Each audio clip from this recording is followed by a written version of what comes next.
Hi, everybody. Today we're going to continue on with Shredderman Secret Identity.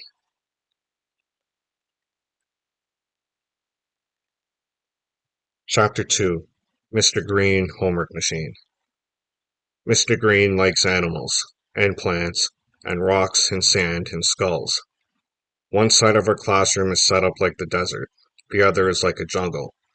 The jungle has a waterfall that he turns on when we're taking tests. It's supposed to relax us and help us think, but all it does is make me have to use the bathroom.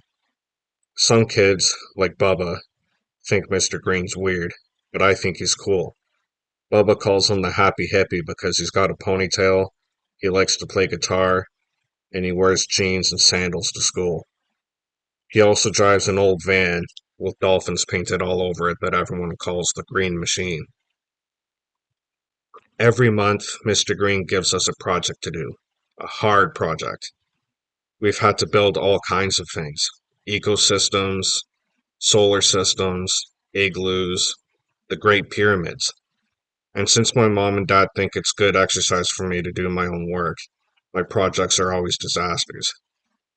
My igloo looks half melted, my pyramids crumbled on the way to school, the trees in my ecosystem look like pencils with hula grass.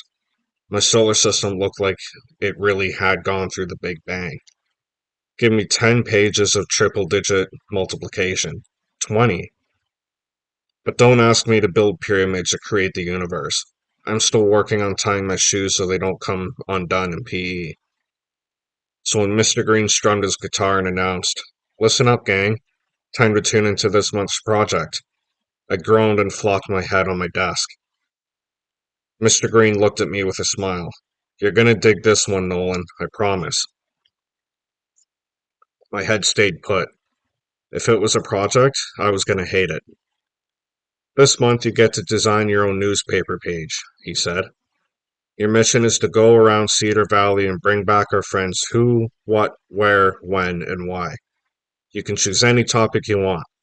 All I'm asking is that you follow these guidelines."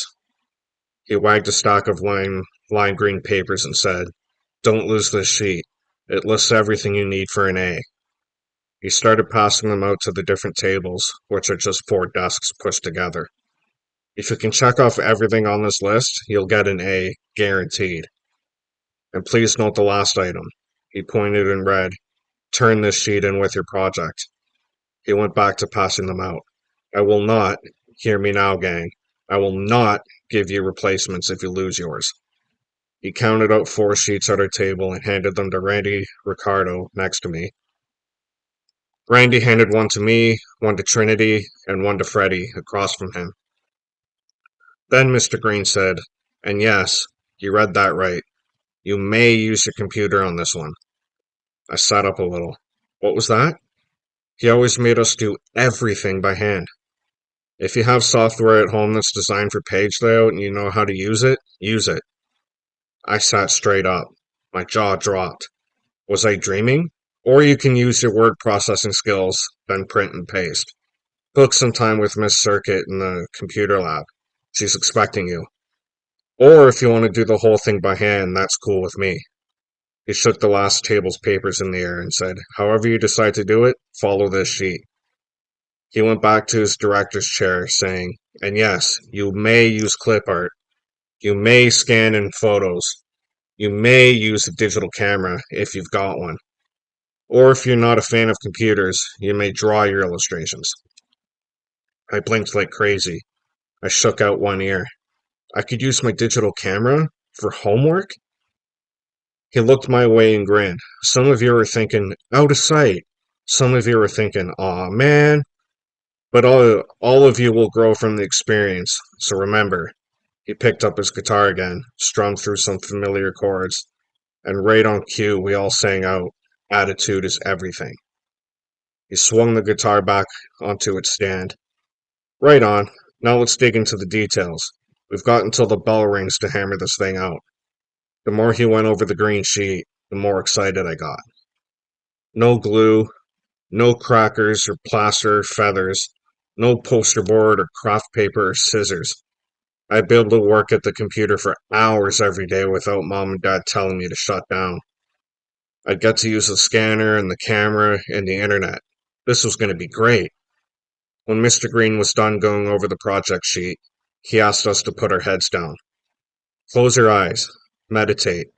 What do you want to report on? You could do your project on someone in Cedar Valley, he said.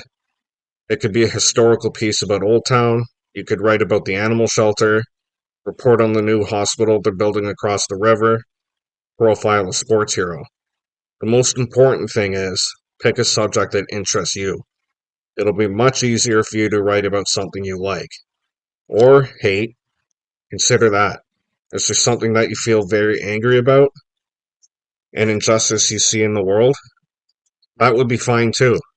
Anything will be fine so long as you follow the green sheet. I was too excited to close my eyes, so all the kids around me were dreaming up their stories, or just falling asleep. My eyes were cranked wide open. I didn't care what I wrote about. I cared about the gear.